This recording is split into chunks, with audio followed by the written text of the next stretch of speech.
nouveau CDF, on va se faire la machine aujourd'hui Archangel. Il y aurait tellement à dire, c'est pour ça que je développerai les techniques qu'on va utiliser aujourd'hui.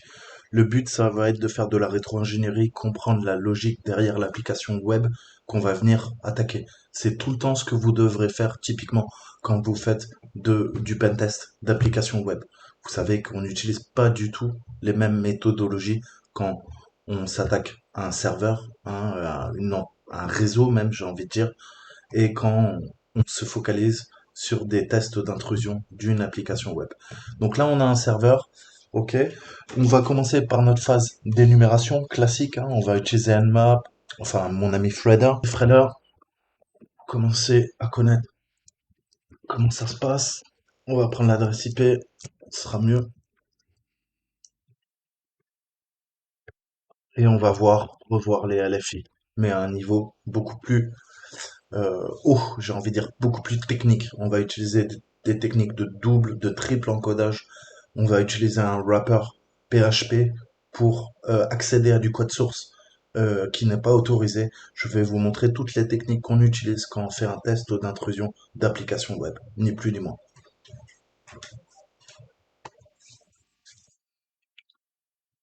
Donc on a quoi? On a un port 80, HTTP et SSH. Ok, SSH, donc ça veut dire qu'on peut aller partir faire du happy pass sur le serveur. Ok, Mafia Life Solutions, let's secure your company. Yeah, for sure. Donc, à Pipas, vous savez, on va se balader hein, pour essayer de récolter. On fait du recueil d'informations, c'est notre phase d'énumération, de reconnaissance. Qu'est-ce que je peux avoir? Je peux cliquer, je sais pas si ça va nous charger. Non, c'est du statique, c'est pas du dynamique. Qu'est-ce qu'il y a là-dedans qui doit attirer votre œil? Le numéro de téléphone, vous pouvez appeler, ça va pas marcher. Ok? Les horaires, honnêtement, on s'en fout. Vous avez bien compris, ça, la seule preuve pertinente pour avancer dans notre cyberattaque, ça va être l'adresse mail. Et qui dit adresse mail dit nom de domaine. On voit que là, on va travailler sur mafialive.thm, ok? Donc, on va ajouter ça à notre fichier hôte, comme vous l'avez compris. On regarde un peu, on a du quoi hein, on est sur du Linux kernel, c'est du Ubuntu, on a du OpenSSH 7.6p1. Ok, continue. Donc on va passer, on va s'ouvrir plein de petites fenêtres parce qu'on va en avoir besoin. Ok,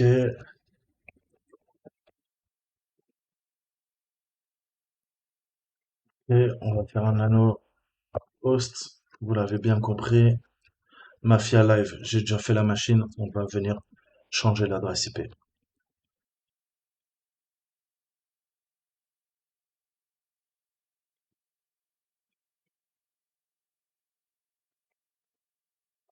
Ok, donc on va voir. Parfait. On arrive à résoudre, ça ping. Donc, on commence à être pas mal. On va se lancer une petite phase, je pense, d'énumération via GoBuster. Hein. On va chercher les fichiers pertinents que je vous montre. Hein. On va chercher du PHP, du HTML, du zip, du SX, bref, tous les trucs qui pourraient nous mettre sur la piste. Ok?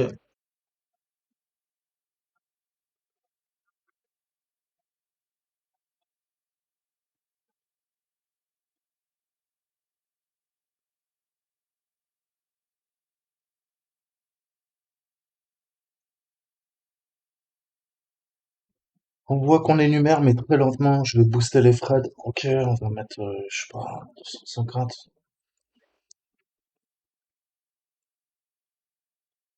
Hein, pas le temps de niaiser parce que sinon on y passe la nuit. Donc on voit qu'on a flags, on a index, layout, on se les charge, sauf qu'on voit que ça donne rien de concret. Par contre, au niveau de flags, on récupère notre premier drapeau. Eh non, pas du tout. On va se faire troller en fait. Très bien.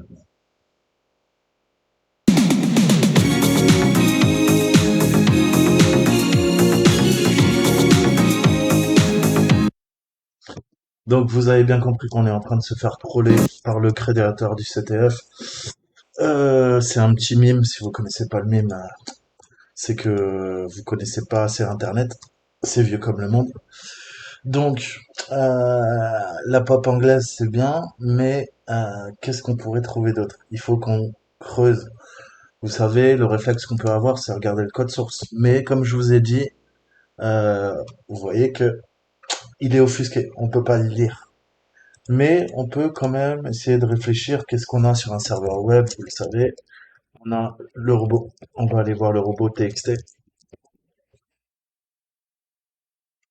Et là, il nous fait un petit doigt d'honneur. C'est une bonne question. Ça. Pourquoi? Ouais. Alors, on va utiliser le domaine. Peut-être qu'il veut le domaine. On va lui donner le domaine.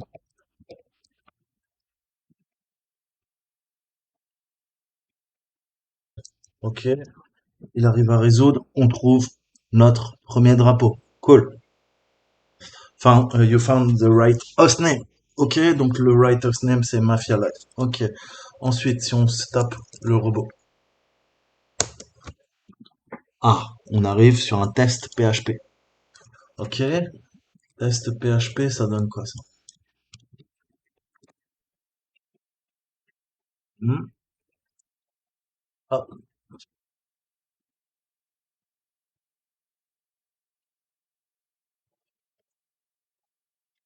Donc, on voit qu'on a un fichier PHP qui s'appelle test, sauf que ça pointe vers Mister Robot, et là on voit qu'il y a un paramètre, hein, visiblement il y a une variable view, et ça nous donne bien des indications. On a quoi? On a var www.html, c'est du Apache typiquement. On a une arborescence qui s'appelle development testing, et là-dedans il y a Mister Robot. Intéressant. Qu'est-ce qu'on fait si on clique dessus? Qu'est-ce qui se passe? Control is an illusion.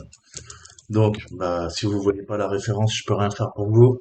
Naturellement, c'est Mister Robot. Ok, le contrôle est une illusion. En effet. Donc, petite, petit clin d'œil à Mister Robot. Est-ce qu'on se peut se charger ce fichier là? Est-ce que je peux essayer de l'atteindre ou pas? Donc, on va voir. Donc, visiblement, on peut jouer sur la variable view. Hein, elle est passée en paramètre dans l'URL. Et qu'est-ce qu'on peut faire? Donc visiblement, quand on clique sur le bouton, il nous affiche Control is an illusion. OK? Et ça nous redirige, ça nous met le lien. Donc là, c'est intéressant, c'est peut-être une indication en fait qu'on va pouvoir faire notre LFI en fait. Hein. On est redirigé vers une URL pardon, différente. On voit que la partie $view, eh ben, ça laisse entendre qu'il y a une possibilité de local file inclusion. OK? Donc, pour rappel, la LFI va nous permettre de duper, de tromper le serveur pour qu'il nous partage ses fichiers privés. Hein. Pensez aux fichiers de conf, les journaux, le code source du site web, et ça va même conduire à l'exécution de code arbitraire à distance, qu'on appelle une RCE, Remote Code Execution. Les attaques à LFI sont considérées comme ayant un impact élevé. C'est pour ça que bah, il est bon de les connaître. Donc le but, vous savez, classiquement, hein, on va essayer d'énumérer la machine. Typiquement, on va essayer d'accéder au fichier host, hein, et voir si on peut pas accéder au shadow ou au pass VD. Donc on va commencer à travailler sur notre LFI. On a vu tout ce passe là. Qu'est-ce qu'on peut faire? Eh ben, on va sortir. On a vu quoi?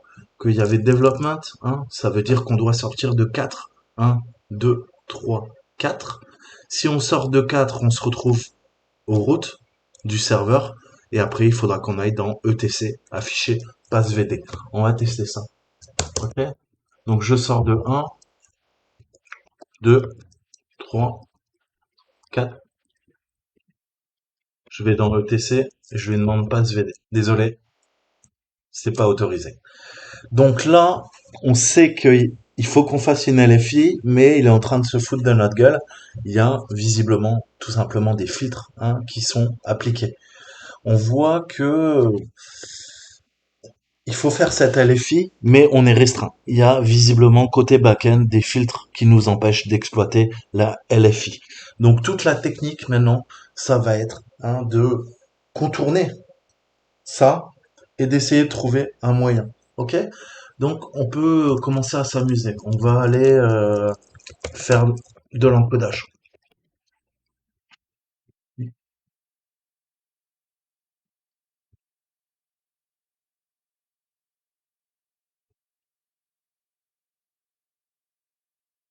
Donc je récupère le payload.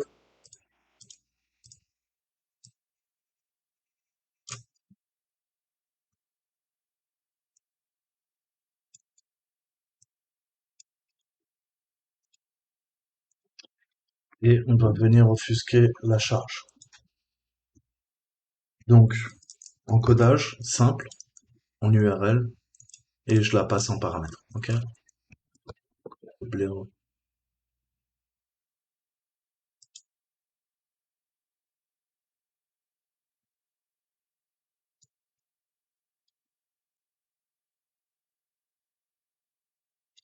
Non, pas bon. Qu'est-ce qu'on va faire? Double encodage.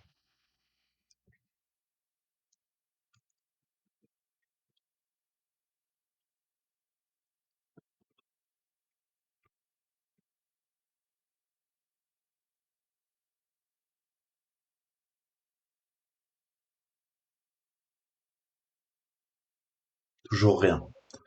Si vous vous rappelez, l'indication c'est quoi? Il nous remet automatiquement dans var www.html development testing. Mr. Robot PHP. Ok? Est-ce qu'il n'y aurait pas une indication et qu'il y aurait une restriction en fait? Qu'est-ce que fait l'application web? Elle nous restreint. Elle part du principe que seul le développeur, l'administrateur, connaît le chemin absolu. Et si on demande un chemin relatif, eh ben on est bloqué. Donc il faut qu'on lui mette le chemin absolu. C'est quoi notre chemin absolu? Bah, qu'est-ce qu'on veut nous? Ça, c'est notre chemin absolu. Si on lui donne ça et qu'on lui dit vas-y maintenant, tu balances la LFI à partir de là.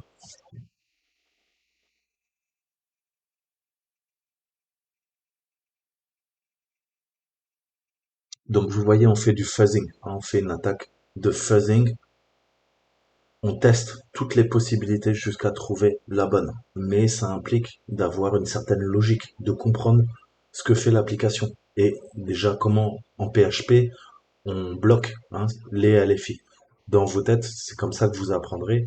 Là, ce qu'on peut dire, c'est que clairement, il nous demande le chemin absolu et il doit y avoir un contournement au niveau, je sais pas, du slash. Le dot dot slash, il doit être bloqué aussi. Donc comment on peut contourner ça? Eh ben on va faire un double slash. Ok? Ça va marcher pareil, mais on va peut-être baiser la gueule au filtre. Ok? Donc on a dit 4.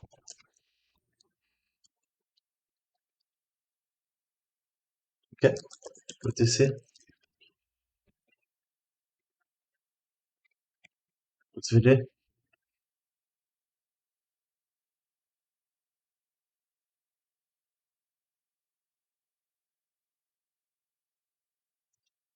Et là ça passe.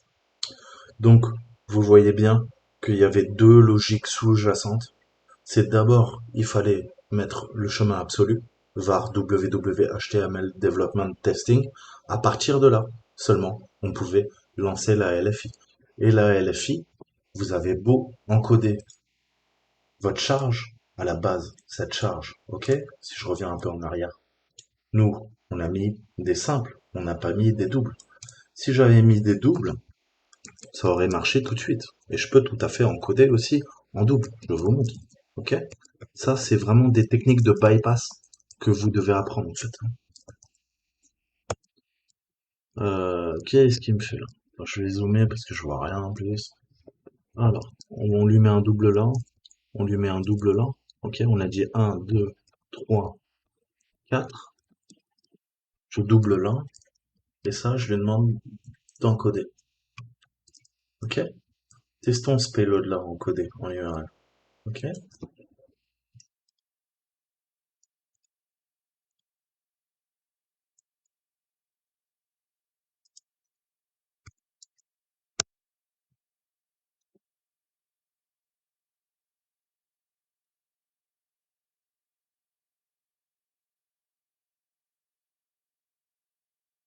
voyez que là, ça passe. OK? Donc, quel est l'intérêt de coder en URL? C'est simple. Généralement, on fait des rule sets, on fait des règles, OK? Et on whitelist, on blacklist. Si jamais la chaîne de caractères ETC ou passVD était dans la liste noire, on aurait pu contourner, OK? En réencodant ça. Et on aurait pu coder ça en base 64, OK? Ou prendre ce string et l'encoder en base 64. Ça aurait été possible, OK? Donc tout ça, c'est des techniques, on reverra au fur et à mesure, mais vous devez avoir cette logique, cette méthodologie quand vous essayez de contourner les vérifications qui sont faites côté serveur, côté backend. OK? Cool. On a exécuté notre LFI, on accède au pass VD. On voit qu'on a un utilisateur 1001 qui s'appelle Archange, comme le nom de la machine, et c'est tout. OK? Et on a le root en 0. Le reste, ce sont des comptes de service, hein, c'est des démons. Ok? Donc, donc. Qu'est-ce qu'on nous demande? Quel est le hostname? On l'a trouvé, mafialife.thm. On a trouvé le premier flag en allant sur mafialife.thm. Ok? On a trouvé le test.php qui est la page en construction, hein, la partie dev. On nous demande maintenant euh, de trouver le flag 2 et d'avoir un shell et de trouver le user. Alors là, c'est un petit peu plus tricky parce que on peut facilement se casser les dents pendant des siècles. Donc là, j'ai fait ma LFI, je lui fais hop, on revient là-dessus. Ok. Donc on peut récupérer tout à fait. Maintenant qu'on peut exécuter notre LFI, vous savez qu'on va pouvoir pousser ce qu'on veut en fait, hein. Techniquement, si je reviens même, on va revenir en clair. Là, je peux pousser un river shell. Ok. Le problème, c'est qu'on va être enfermé avec le compte, je vous dis des bêtises, on va rester avec le compte www.data. Ok, on va être enfermé avec le compte Apache et on ne pourra pas lire Archangel. J'ai essayé toutes les techniques possibles et inimaginables pour faire une escalade de privilèges. Ça n'a pas marché.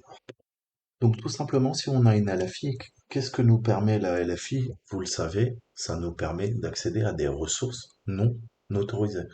Si je reviens là-dessus, qu'est-ce qu'ils nous demandent? Là, ils sont en train de nous baiser la gueule. Ok? Il te dit récupère un shell. Ouais, sauf que le shell, il va pas te permettre de faire ça. Le shell pourra pas te permettre de récupérer directement le user flag. Qu'est-ce qu'on a vu? La réponse, elle est sous nos yeux. Vous savez toujours qu'est-ce qu'ils nous disent là? Alors, je vais reformater pour que ça soit propre. Voilà. Qu'est-ce que ça nous dit? Archangel, UID 1001, JID, Group ID 1001, et son home, c'est Archangel. Ok? Vous voyez où je veux en venir ou quoi? Passe VD, on s'en fout. On est à la racine là. Là, on est à la racine. Qu'est-ce que je vais lui dire? Home Archangel, user txt. Ok? Pourquoi se casser la tête à pousser un web shell, récupérer un river shell? Ok? Quand on peut tout simplement accéder au fichier via notre local file inclusion. Ni plus ni moins. Ok? Allez, je vous ai toujours dit, un informaticien intelligent est un informaticien fainéant. Ok? C'est toujours la solution la plus simple en hacking qui sera la plus efficace. Ne commencez pas à partir dans des délires intellectuels, à faire des trucs de fou pour un résultat qui peut être fait très simplement. Ok? La complexité vous emmènera que sur des issues où vous pourrez pas, ça sera des voies de garage, hein, vous pourrez pas vous en sortir, des dead end, comme on dit en anglais, alors que des fois il y a des solutions beaucoup plus élégantes et beaucoup plus simples. Ok? Mais c'est pas propre au hacking, c'est propre au coding, c'est propre à l'informatique. Toujours trouver la solution la plus simple, la plus efficace et la plus élégante. Je peux faire ma LFI maintenant que j'ai contourné les filtres, eh ben je vais utiliser la solution la plus simple. Et c'est pas de pousser un web shell, c'est directement d'utiliser la LFI. Donc on a notre drapeau. Ok? Maintenant, Il nous faut le flag 2. OK? Donc, toujours aller voir le code source. Le problème, c'est que ce code source, on n'y a pas accès. OK? OK? Techniquement, on va pouvoir utiliser un wrapper. Hein, on a un wrapper PHP et le wrapper peut être utilisé en fait pour accéder à des actions, des méthodes dès que ça doit toucher du bas niveau en fait. Le wrapper, on peut s'en servir techniquement quand on doit ouvrir. Je ne le fais jamais, mais on devrait utiliser via Netcat un wrapper. Ok, ça permet de ne pas élever nos privilèges et de compartimenter en fait les actions qui sont faites au niveau du kernel. Ok, bah c'est pareil en PHP quand on doit faire des choses qui sont critiques, typiquement communiquer via un canal de communication, récupérer des données sensibles, on va pouvoir se servir du wrapper pour faire ces opérations, pour pas ouvrir une faille en fait au niveau du code. On utilise des filtres en PHP et ces mêmes filtres, comme ils peuvent servir à sécuriser l'application web, on peut s'en servir également nous, la partie attaquante, pour accéder à des logs, ok, faire du log poisoning, accéder à des conditions, accéder à un shell, et éventuellement lire le code source qui a été offusqué. Donc typiquement, là on peut pas lire le code, on voit que on n'a rien en fait. Donc comment je vais pouvoir faire? Je vais lui demander ça, mais on va utiliser nos filtres. View, on a vu, View, on a le chemin absolu et on veut accéder au fichier qui s'appelle mrrobot.php. On va utiliser un filtre, ok? On a un filtre qui nous permet d'encoder et de convertir en base 64, en fait, et d'accéder typiquement à cette ressource, en fait. C'est une méthode qui nous permet de lire n'importe quelle source de n'importe quel fichier PHP en utilisant le filtre, ok? Qui va appeler une fonction qui s'appelle covert.base64 underscore uncode et on va mettre ressources et tout ce qu'il y a après ressources, on va pouvoir lire le fichier qui n'est pas autorisé. Ok? C'est disponible à partir de PHP 5.0 et là, ça tombe bien, ça va être notre sésame en fait. Donc typiquement, qu'est-ce qu'on va faire? On va utiliser cette fonction en PHP qui va nous permettre de lire ce fichier via l'injection au niveau du wrapper d'un filtre et ce filtre va nous permettre d'encoder et de décoder et ça va contourner tous les filtres qui sont appliqués et qui nous empêchent justement de pouvoir lire le code source de ce fichier PHP qui s'appelle Mister Robot. Ok? Donc on va faire ça et vous allez voir que ça fonctionne plutôt pas mal. Donc ça c'est aussi une autre technique de bypass qu'il faut vraiment apprendre. Donc là on est bloqué, mais maintenant je peux lui dire quoi? Nous on a view, je vais lui dire PHP, deux points, ok? Slash slash filter, ok? Et là, j'appelle à la méthode, ok? Covert, base 64, encode. Ensuite, on lui met un slash, on lui met resource, ok? Égal à quelque chose. Et là, c'est égal, eh ben, au reste, ce qu'on veut lire. Chemin absolu et le fichier qu'on veut lire. Là, ça change tout. Là, maintenant, on a une chaîne de caractères qui apparaît. Ok? Techniquement, c'est quoi ça? C'est du base 64, quasiment sûr. On va décoder.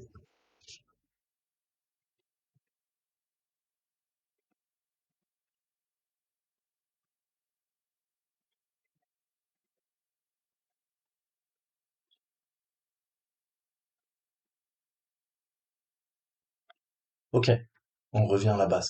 Control is an illusion. Donc, on voit bien que il y a un filtre qui est en place et le filtre, grâce au wrapper, nous confirme quoi? Que c'est bien un message qui s'affiche constamment. C'est ce qu'on a vu. On a vu que le wrapper nous permet d'accéder à tous les flux en entrée et en sortie, ce qu'on appelle les IO. On s'est servi du filtre, c'est une sorte de meta wrapper qui va permettre à l'application grâce à des filtres, hein, de lire un flux au moment de son ouverture. On a utilisé des paramètres, notamment covert base64 encode resource. Et qu'est-ce que ça fait techniquement? Je vous l'ai pas expliqué. Bah, ça va convertir le fichier donné en codage base64 et l'afficher sur notre écran, hein, sur le STD-out, le standard output. OK? Et on a fourni à la ressource. Ressource est égal à quoi? Eh ben, le fichier qu'on veut lire. Nous, c'était Mister Robot qui est présent dans var www html development testing. OK? Grâce au wrapper, on peut accéder enfin à des ressources, hein, qui étaient cachées. OK? Mais concrètement, maintenant, comme je vous ai dit, il faut qu'on lise le code source. Le code source, là, c'est quoi? C'est le contrôle est une illusion. OK? Donc ça fait vraiment écho, c'est le cas de le dire, au texte qui est présent depuis le début qui nous dit le contrôle est une illusion, le contrôle est une illusion, le contrôle est une illusion. Nous, pour comprendre la logique et pouvoir comprendre les vulnérabilités qui sont présentes dans l'application web, on doit regarder le code source. Le code source, qu'est-ce qui fait tourner l'application web? C'est du PHP. OK? Donc, on doit comprendre ce qui se passe au niveau de Mister Robot PHP et essayer de trouver la faille, en fait, hein, dans le système. Et pour ce faire, la seule technique, c'est ce que je dis toujours sur mes réseaux sociaux, c'est read the fucking manual, hein, RTFM, et surtout read the code, ok? Lisez le code, parce que si vous avez accès au code, vous pouvez mieux comprendre, ok? Donc, qu'est-ce qu'on peut faire maintenant à partir de là?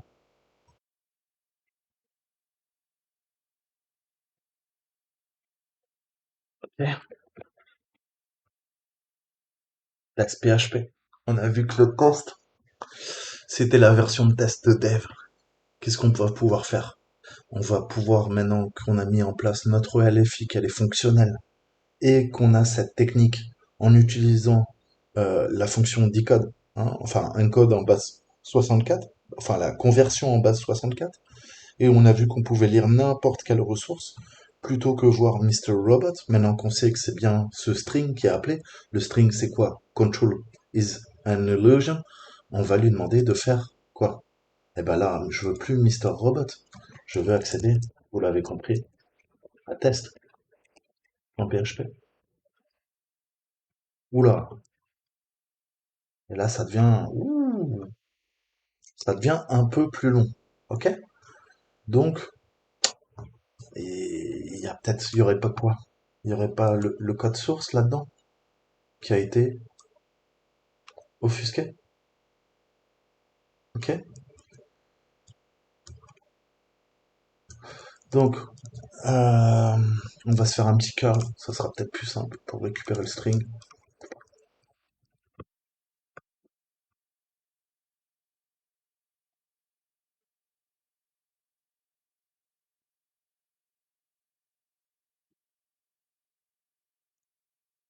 Donc là, ça devient intéressant. Est-ce que je peux pas...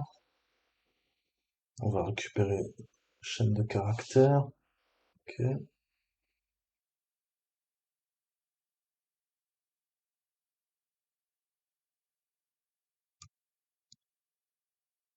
Je copie. Echo. Ça, hype, base 64, decode, et tu me l'écris dans code, dans TXT. On s'en fout de l'extension, ok? Sauf que j'aurai pas les droits. S'il veut bien. Et là, on a enfin les protections qui ont été mises en place par le développeur. On a un drapeau.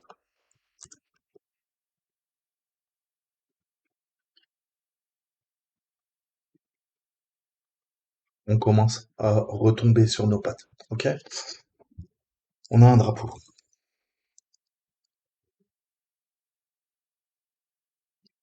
Et on a quoi? Ok, il nous dit que c'est une page développée. On a la href qui pointe vers notre Mister Robot. Ok, avec le Here is a button. Et là, on a le plus important. Ok, on a notre snippet en PHP. Qu'est-ce que ça fait cette fonction? eh ben, ça va vérifier des strings, en fait, hein. Ça vérifie des strings, et dans ce code, on voit bien que la première condition, en fait, c'est que il faut pas qu'on puisse faire de LFI. Donc, qu'est-ce qu'a fait le dev? Il a dit, bah écoute ça, moi tu me vérifies hein, que on commence pas à injecter des dot dot slash. Dot dot slash, ça veut dire attaque LFI. Ok? Donc faut pas qu'il y ait de chaîne de string avec des dot dot slash. Sinon ça veut dire qu'on essaie de faire une LFI. Et il y a une autre condition qui est le paramètre. Ok? Il faut qu'il y ait le chemin absolu. C'est pour ça que notre LFI, on pouvait pas l'exécuter à partir du chemin relatif. Il fallait taper le chemin absolu, à savoir var WHTML Development Testing. Ok? Donc là déjà on comprend mieux pourquoi on était bloqué en fait, hein, concrètement. Et nous, on a utilisé donc cette technique de double slash hein, qui nous permet de contourner le filtre là qui est en place. Ok. Donc là, on voit bien que qu'est-ce que fait? Eh ben, c'est la comparaison. Soit c'est valide et il n'y a pas de dot slash et on donne le chemin absolu. Dans ce cas-là, on accède. Ok. Soit on lui dit, écoute, non, désolé, ça c'est pas autorisé. Notre else, if, else. Et là, cette fonction, elle compare les chaînes de caractères. Elle fait des différences, hein, via les strings, les substrings. Ok? Donc, on voit et on comprend mieux qu'il fallait ces deux conditions qu'elles soient remplies pour qu'on puisse exploiter notre LFI et surtout, bah, ça va nous permettre de comprendre comment pousser notre river shell. Ok? On va venir faire du log poisoning. Je vous ai déjà parlé dans mes précédentes vidéos. On va venir empoisonner les logs, ok? Et en empoisonnant les logs, ça va venir exécuter notre river shell, ok? Donc là, cette technique, il y en a plein, des techniques de log poisoning. Moi, je vais vous montrer l'Apache log poisoning. Pourquoi? Tout simplement parce qu'on attaque un serveur Apache 2, ok? Donc, si je dois résumer, comment ça fonctionne? Très simplement, ok? L'idée derrière l'empoisonnement de journaux, je vous ai dit, c'est de mettre du code PHP, ça va être notre charge utile malicieuse, dans les journaux, ok? C'est pour ça que ça s'appelle du log poisoning. On va les charger là où le PHP sera exécuté, et si on regarde le journal d'accès, on voit que sur chaque visite faite sur le site, il y a une entrée écrite avec l'URL visitée et la chaîne utilisateur, le user agent du navigateur, hein, de la personne. Je vous ai dit le fameux access log. Ok. Le cas le plus simple en fait, ça serait de modifier notre user agent, ok, pour qu'elle inclue notre code PHP. Je vous ai déjà montré cette technique d'empoisonnement et d'inclure ce fichier journal avec notre LFI. Ça va exécuter le tout et on va pouvoir récupérer notre backdoor, notre river shell. Donc fondamentalement, qu'est-ce qu'on va faire? On va envoyer notre charge utile en PHP via le user agent. Elle va être enregistrée sur le serveur et on va charger le journal pour exécuter la charge utile PHP. Donc qu'est-ce qu'on va faire maintenant techniquement? On a dit utilisons Burp Suite. Ok, je lance mon Chromium interception port 8080 et on va faire une requête. Interception, bon. On va faire une requête hein, tout simple, toute simple en fait sur une requête get sur test PHP. Hein. Ok. Qu'est-ce qu'on va lui dire?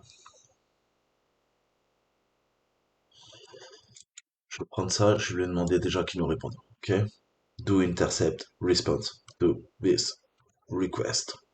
Ensuite, le user agent payload. On va lui dire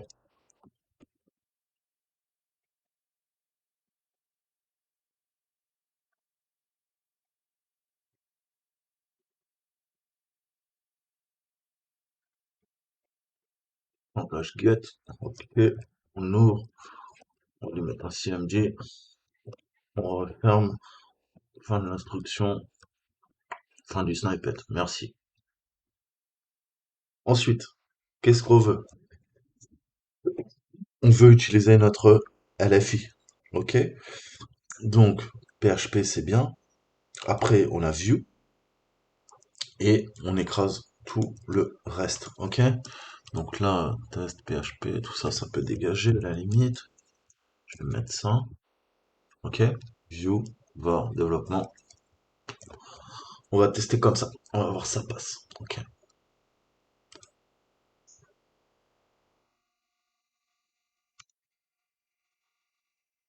Donc là, ça passe pas. Il va falloir qu'on rejoue l'attaque jusqu'à trouver la bonne solution.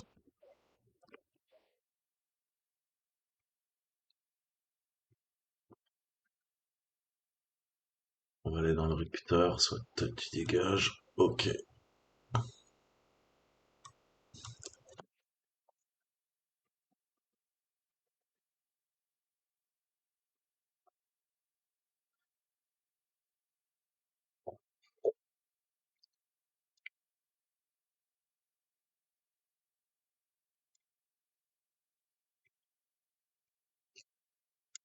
Qu'on arrive à empoisonner la log.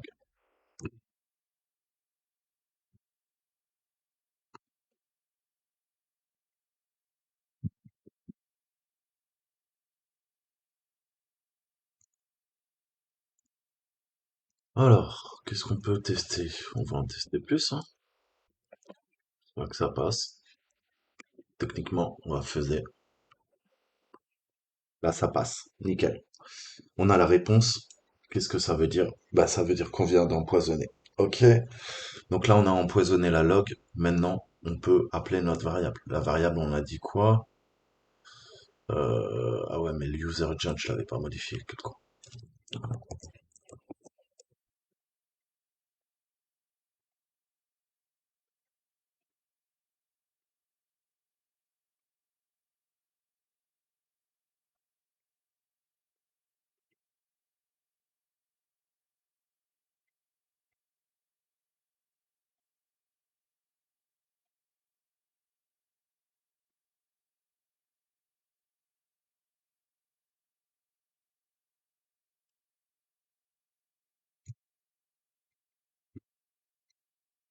Ok.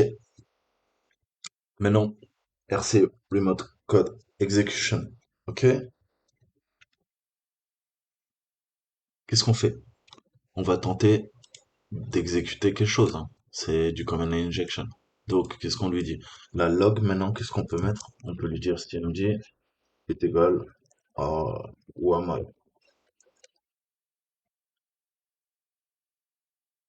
send. Ok? On va s'ouvrir un network listener 444. Ok. Qu'est-ce qu'on veut? Qu'est-ce qu'on veut? Qu'est-ce qu'on veut? Qu'est-ce qu'on veut? On veut bash c, tu m'exécutes tout de suite. On va faire un import exec bash i interactif. Ok.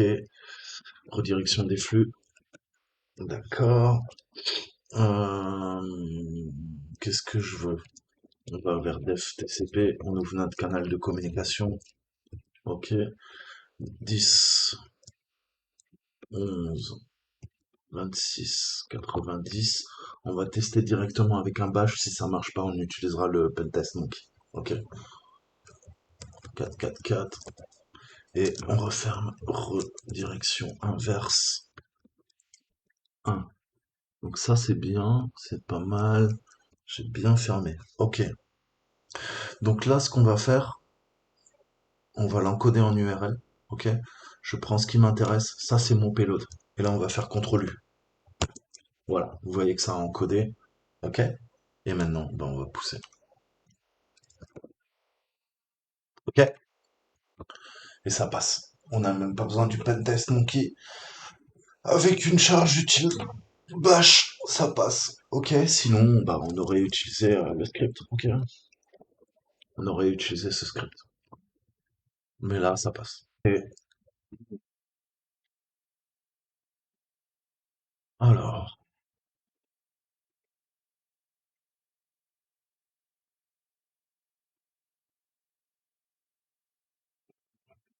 parce que... Enfin, donc, qu'est-ce qu'on va prendre? Qu'est-ce qu'on va prendre? Qu'est-ce qu'on va prendre? J'ai pas Tools là, j'ai pas mes codes, j'ai que la classique, j'ai le code, shell example, post-exploit, limited, non, privilege. Ok, l'NPS SH, ok, on va faire un dog, ok, on revient, on fait un wget, http,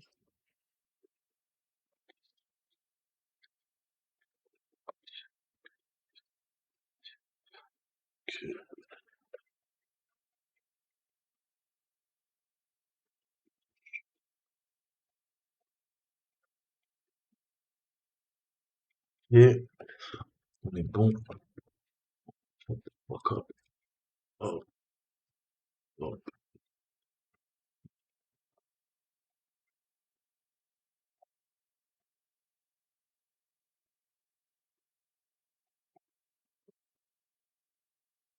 let's,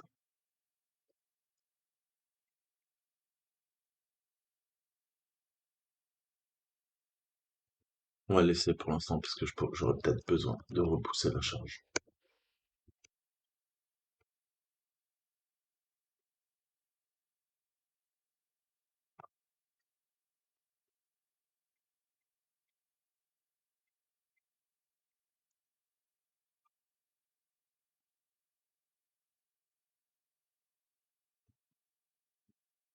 Alors, qu'est-ce qu'on a?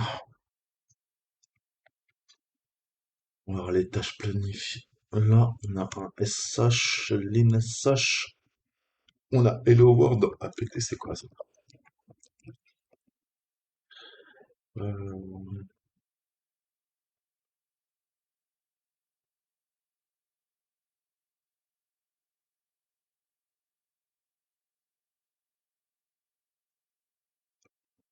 hmm. Faut qu'on stabilise notre shell parce que là, sinon, ça va être un bordel, je sens. Ça va être un gros bordel. Donc, Hello World. Donc, c'est du bash echo Hello World dans backup files, un fichier texte. Ok, donc à mon avis, il va falloir abuser de ça.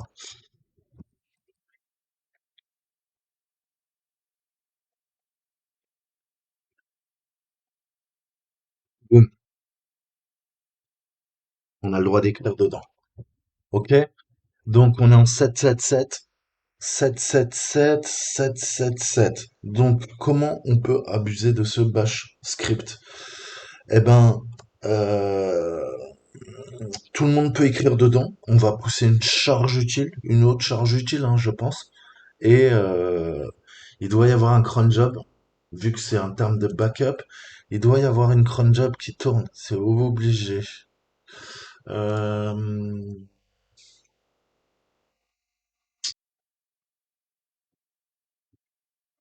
euh, su- que UFW, 4445, ok, exit 54, l'NVP 4445,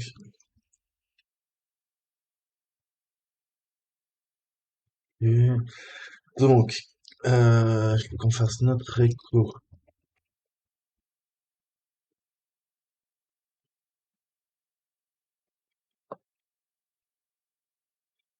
45, je veux dans TMPF, ok, on referme, et on va écrire la suite de Hello World.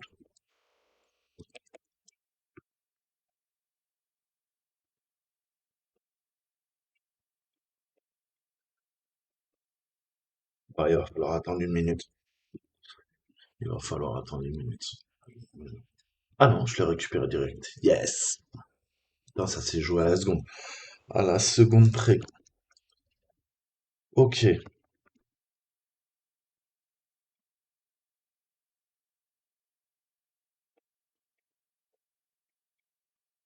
User 2.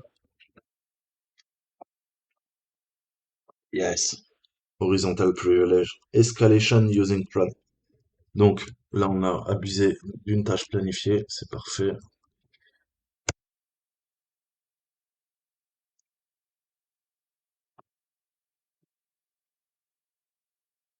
Et maintenant, il faut qu'on route la machine. Ok, donc il va falloir trouver un nouveau moyen d'escalade. Je sais pas qui on est là. On est qui? On est Archangel 1001. Ok, 4 ETC, passe VD. Donc on a Archangel sur la machine, on est d'accord. Et on pourra pas exploiter autre chose, je crois. Backup, no login, no login, no login. No login, no login, no login. Donc on n'a pas le choix. Il faut qu'on monte en haut de la pyramide, comme Macron. Zéro. Donc,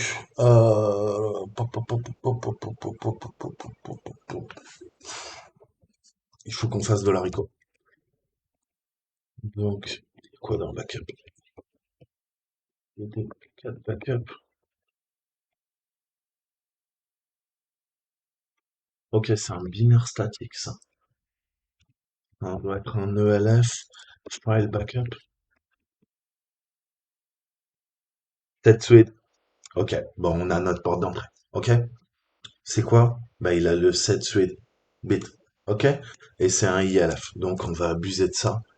Je vous ai déjà montré la technique, on va la réutiliser. Qu'est-ce que je peux faire? Qu'est-ce que je peux faire?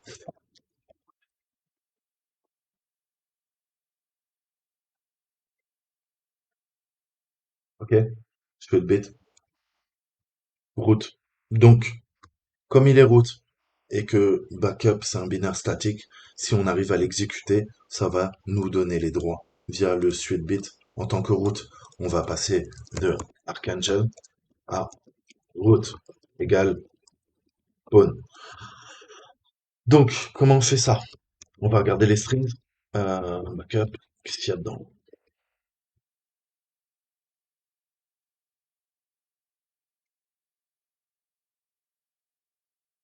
Libc.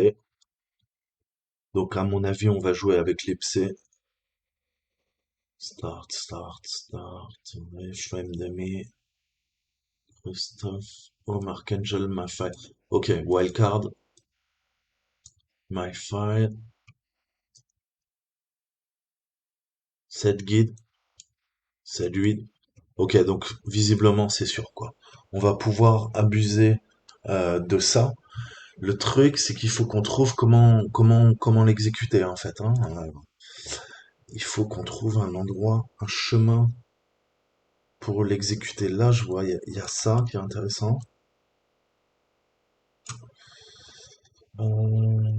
Copy command.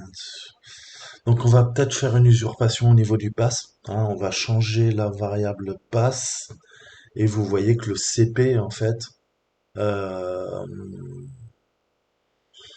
il va sauvegarder. Ok, CP, il va sauvegarder, il va chercher home user archangel myfile.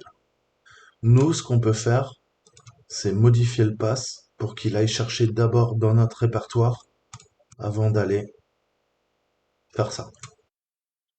On a un backup. Si je fais backup, ça fait quoi? Je peux l'exécuter. No such file or directory. Donc ouais, ok. Là, il nous dit qu'il n'y a pas le chemin, donc on va lui donner. Ok, on va abuser de ça. Donc on va aller dans la on va aller dans temp. Ok, on va faire un echo. Qu'est-ce qu'on peut lui dire? Bin bash. Ok. Euh, Fit, ok, comme on avait utilisé la dernière fois. Et on va lui dire, bah, tu m'enregistres ça en tant que CP. Ok, CP cannot state. On va faire chmod 777 sur CP. Laisse là sur CP. Ok, on a tous les droits sur le fichier. Maintenant, on va exporter le pass. On va lui dire temp, variable pass. Ok,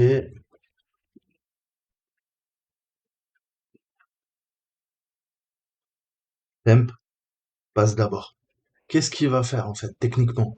Il va venir taper dans notre répertoire, il va trouver CP, il va pas se poser de questions, il va l'exécuter. Comme il va l'exécuter, hein, ça va escalader nos privilèges. Ok? Puis cannot state, home, user, archangel. Nous, on a quoi? On a temp, et après seulement. on a le reste du chemin. Donc là, on devrait être bon, on va pouvoir exploiter cette faille et bah, abuser de ça en fait, hein.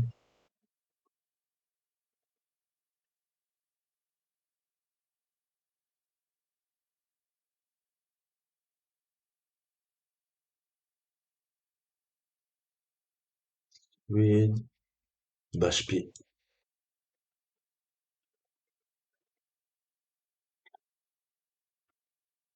Ah, j'avais appelé Temp, putain, je suis trop con. C'était TMP, pas Temp. Quel blaireau. Ok,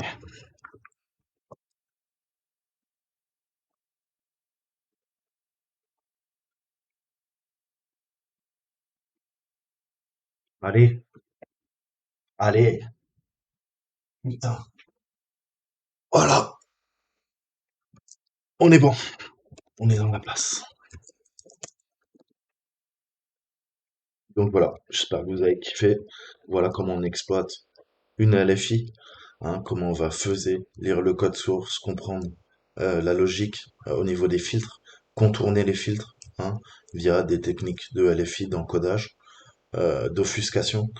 Ensuite, récupérer une RCE, Remote Code Execution, Privesc, ok, euh, lateral movement, déplacement latéral, pivotement latéral, et ensuite pivotement vertical, Privesc, route.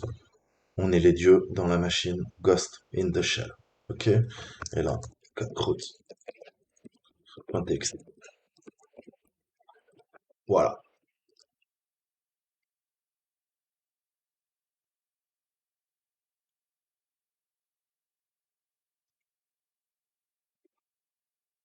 Donc là, qu'est-ce qu'on a utilisé? On a utilisé justement du Path Variable Exploitation. Ok? On va lui donner le programme qu'il attendait. Il ne le trouvait pas. On modifie la variable d'environnement pour qu'il exécute notre programme avant celui qui cherche. Ok? Et, euh, et ça fait le boulot.